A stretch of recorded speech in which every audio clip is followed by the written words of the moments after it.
History is, perhaps annoyingly, full of notable child prodigies and people who made a mark on the world at an early age. But not everyone can find their calling at an early age. Sometimes people only really achieve greatness once they have acquired several decades of life experience. Or sometimes high achievers refuse to follow conventional wisdom and take it easy in their old age. Instead, they use their advanced years as a strength, spurring them on to new heights. We think it's time to celebrate these late bloomers and geriatric greats. To recognize that, while youthful energy has certainly helped shape history, for better or for worse, so too has the wisdom, experience, or just downright stubbornness that comes with old age. So, from rulers who rode into battle in their 90s to artists and adventurers who never let a little thing like age stand between them and their dreams, here we have 16 of the greatest oldies in history. Number 16. Melchor Aquino de Ramos played a key role in the Philippine Revolution, despite being an old lady at the time. When Melchor Aquino de Ramos died in February of 1919, she was the grand old age of 107. And she had done a lot in her 107 years on Earth. Above all, the Filipina saved her best to last. Thanks to her key role in the Philippine Revolution, she became known as Tandang Sora, or Elder Sora.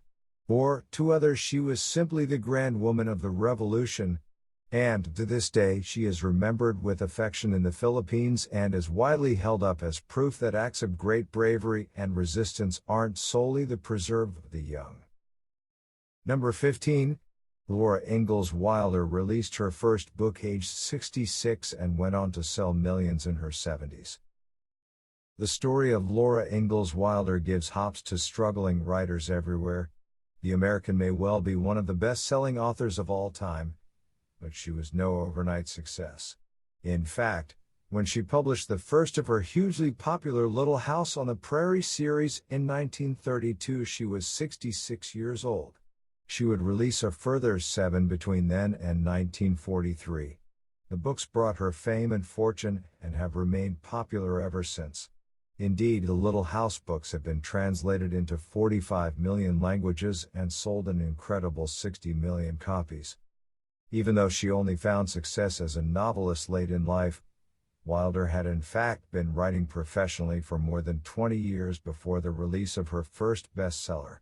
Notably, for more than 2 decades she offered her reflections on life and the great outdoors in her regular magazine column entitled As a Farm Woman Thinks. This gave her the ability to tell a gripping story, though some Wilder scholars believe that the Prairie books were actually written with her daughter, with the younger using her journalistic skills to tighten up the dialogue. The debate continues to rage among literary scholars. Number 14. Peter Roche published his famous Thesaurus when he was 73, and continued working on the book for another 17 years. Peter Roche made a lasting contribution to the English language. His Thesaurus, originally published in 1852, remains a bestseller across the English-speaking world and is still the #1 reference point for students of the language looking for synonyms or definitions of words. And, while Roche had developed an obsession with words and with lists from an early age, his Thesaurus only came out when he was 73 years old. Between then and his death at the age of 90, the book was reprinted 28 times. That Roche published the book at all is quite remarkable. While he was undoubtedly highly intelligent, he was also prone to long spells of severe depression.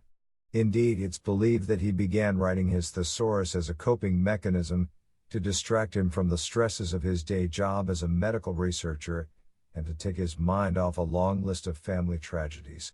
Despite all this, he still managed to have a family of his own and, after his death in 1869, his own son carried on the Roche legacy, expanding the book and re-releasing it on several more occasions.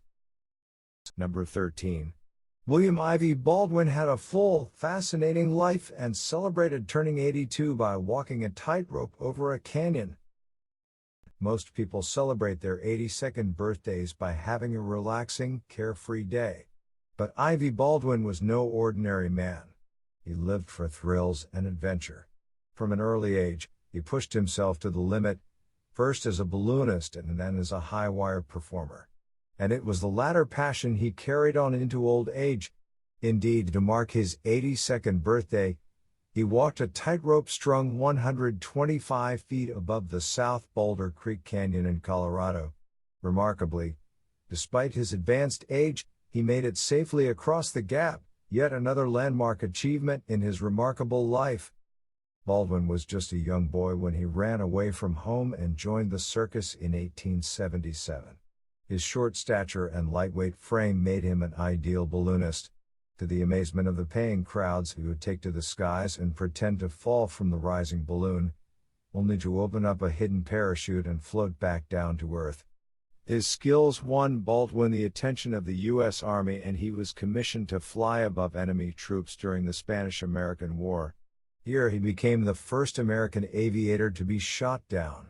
He dined out on the story for decades, and he continued to walk high wires well into old age. In the end, Baldwin died in his sleep in 1953. Number 12.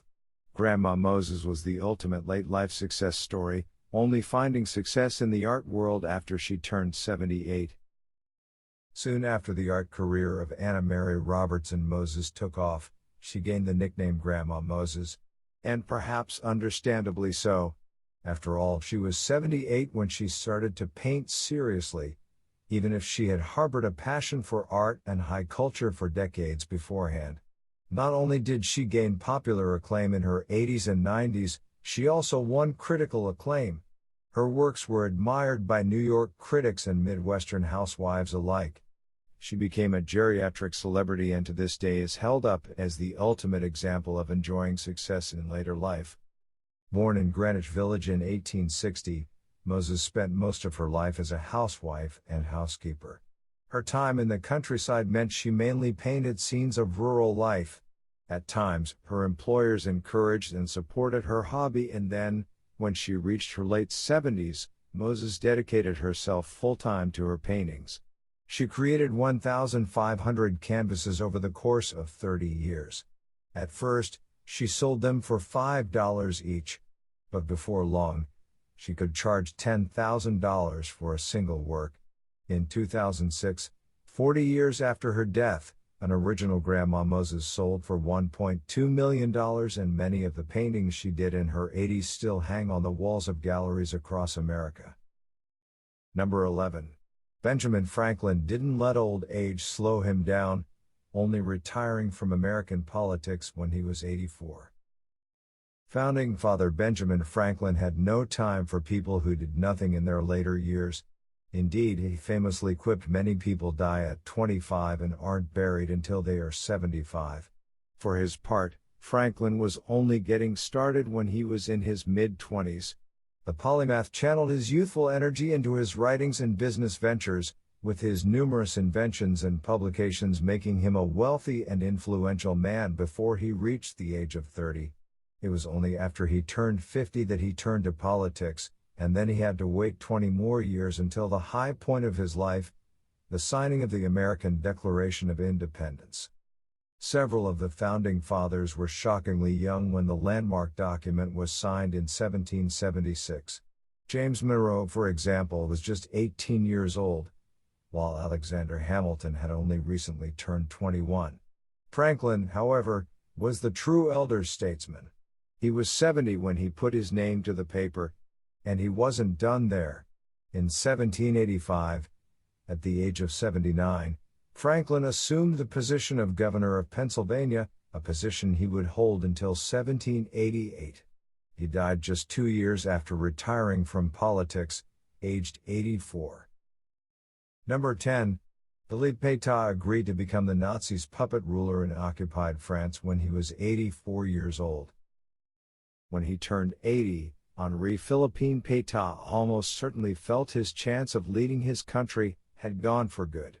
While he had risen to the top of the French army, serving as its commander-in-chief from the beginning of 1918 until the end of the First World War, he never made it to the top of the nation's politics. Indeed, he served as Minister of War and then, in 1939, he left France to serve as the country's ambassador to Spain. However, What should have been a retirement gig in the sun turned into a short-lived break. When Nazi Germany invaded, Pétain went back to France. He negotiated an armistice. Under the agreement, the Nazis controlled northern France. Pétain, meanwhile, was installed as the head of Vichy France. He was 84 years old. While in theory Vichy France was politically neutral, in reality it collaborated with the Germans. What's more, the Vichy regime even introduced its own anti-Semitic laws. Even though Pétain ended up as little more than a figurehead, when peace returned, he was arrested and charged with treason. The death sentence was commuted to imprisonment. He died in 1951 after spending the last years of his life in solitary confinement, his reputation in ruins. Number 9. Emperor Tiberius bucked the trend for young emperors and ruled over Rome in his 60s and 70s. Most Roman emperors came to power in their 30s, or even younger. After all, in the unforgiving world of ancient Rome, men were supposed to be dominant, virile and strong. Any sign of weakness, including that of old age, would be pounced on by rivals. As such, older emperors were very rare indeed. Even Marcus Aurelius, widely regarded as a wise philosopher and often portrayed as a calm, thoughtful older man, was only 58 when he died. Tiberius was an exception to this rule. He came to power at the age of 55 and remained the most powerful man in the world until he died aged 77. Though he was an old emperor, Tiberius was far from wise. In fact, he is often named as being one of the worst of all Roman rulers. Pliny the Elder famously called him the gloomiest of men, and he spent much of his rule outside of the city of Rome, delegating the task of ruling the empire to his trusted allies. Over recent years, some scholars have tried to salvage his reputation.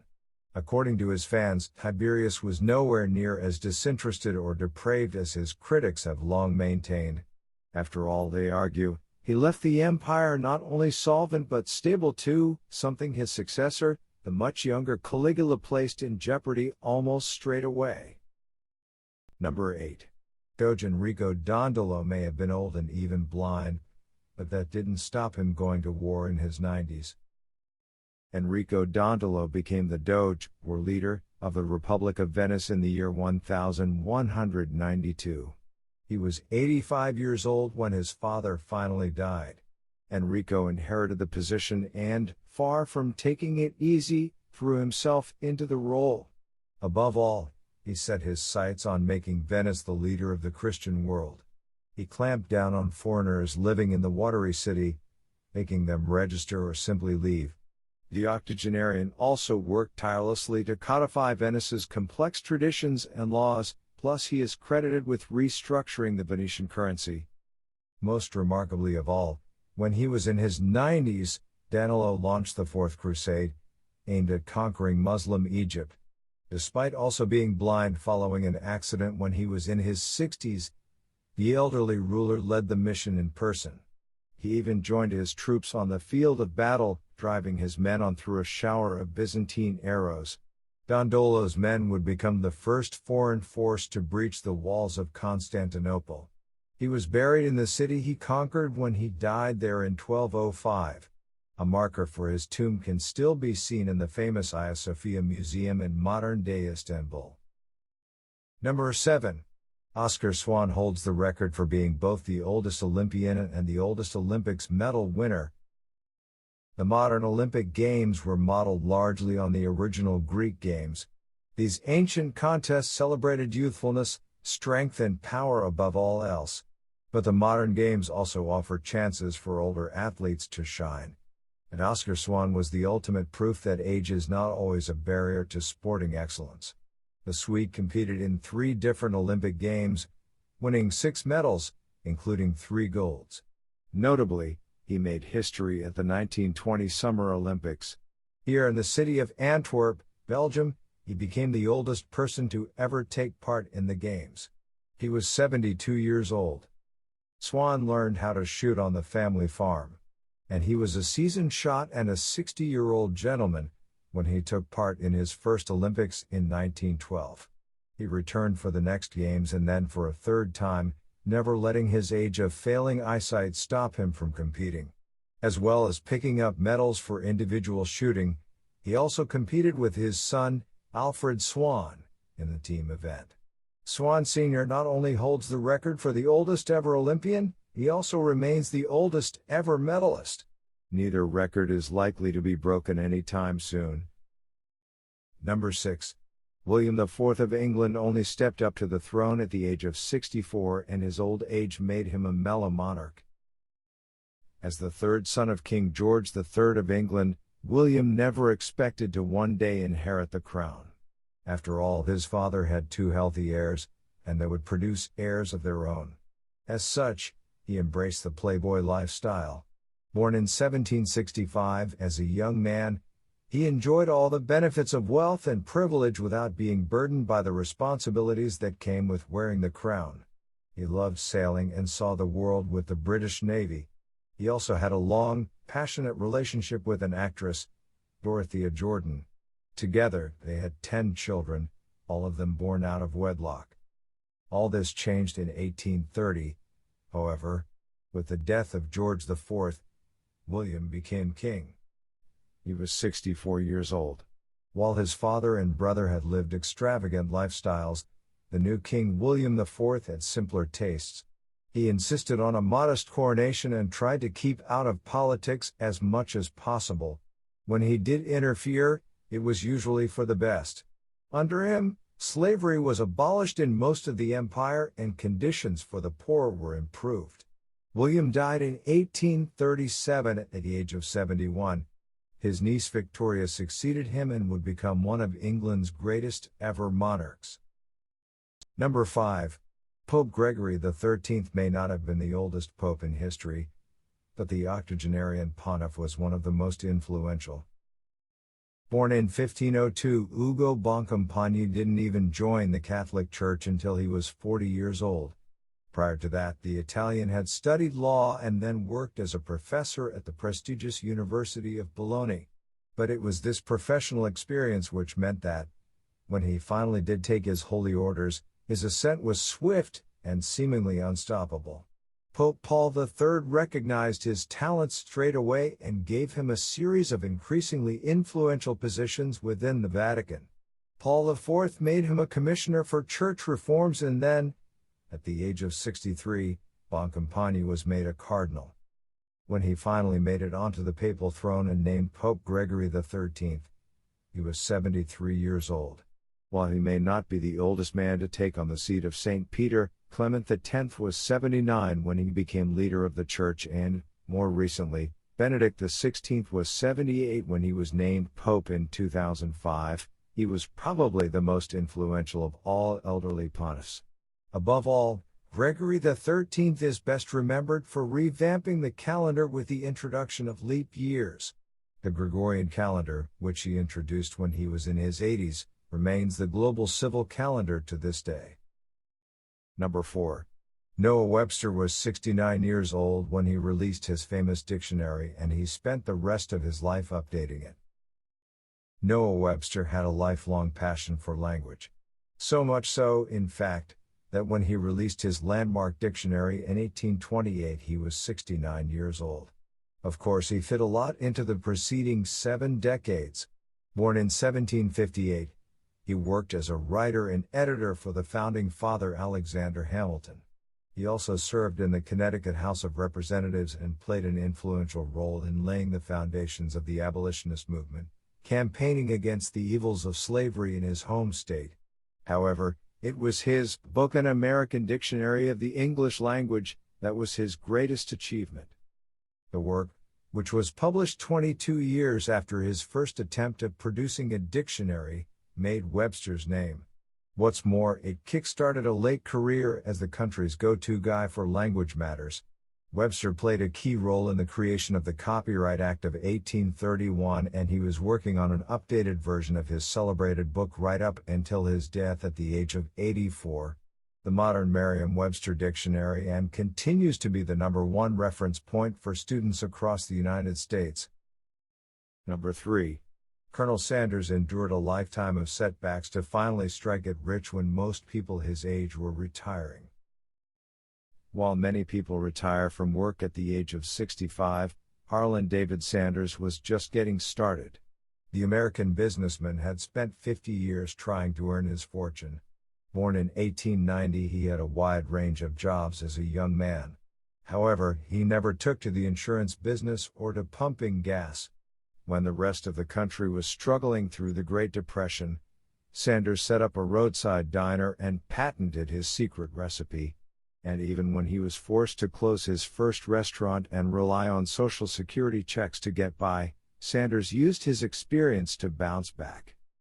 According to the legend, Colonel Sanders, the title was given to him by the state of Kentucky rather than by the U.S. Army, set up his first KFC at the age of 65.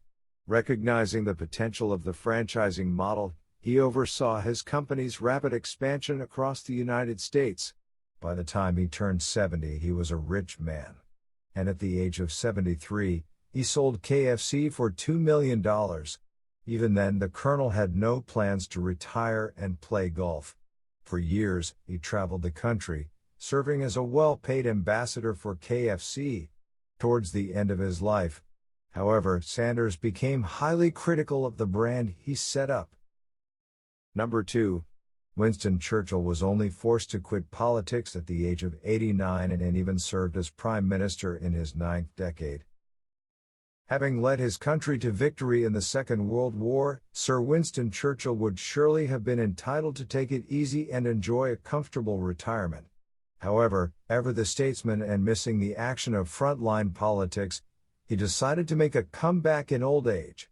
Just 1 month shy of his 77th birthday, Churchill became prime minister for a second time. He had beaten his political rival, the Labour leader Clement Attlee, in a fiercely contested election and was eager to get back at him for his defeat in 1945. Though he enjoyed the backing of the public, Churchill's own wife, as well as his personal doctor, expressed their reservations about his comeback. Churchill was not only a 77-year-old prime minister, he also named himself Minister of Defense. The stress was simply too much. He suffered a mild stroke at the start of 1952. The following summer he was hit by another, more serious stroke. Churchill soon accepted his time was up. At the age of 80, he finally resigned. Even then, however, he remained a member of Parliament up until the age of 89, only stepping down 1 year before his death in 1965. Number 1. Ronald Reagan wasn't content with one successful career, so he became president just days before turning 70. Ronald Wilson Reagan continues to be held up as the perfect example of that perfect second career. He's also proof that you don't need to start young to get to the top. Indeed, Reagan was in his 50s when he first started getting actively involved in American politics. And he was 69 years and 349 days old when he took the oath of office and started work as the 40th President of the United States of America. Thanks mainly to his economic policies as well as his tough foreign policies, Reagan won re-election. At 73 years old, he became the oldest person to date to take the presidential oath of office. What makes Reagan's life story even more remarkable is that fact that, prior to his stellar political career, he also enjoyed great success as a movie actor. After starring in several big-budget movies, he served as president of the Screen Actors Guild and then picked up some lucrative speaking gigs. He could have retired into a life of comfort and celebrity at the age of 60. However, he believed old age should be no barrier to ambition.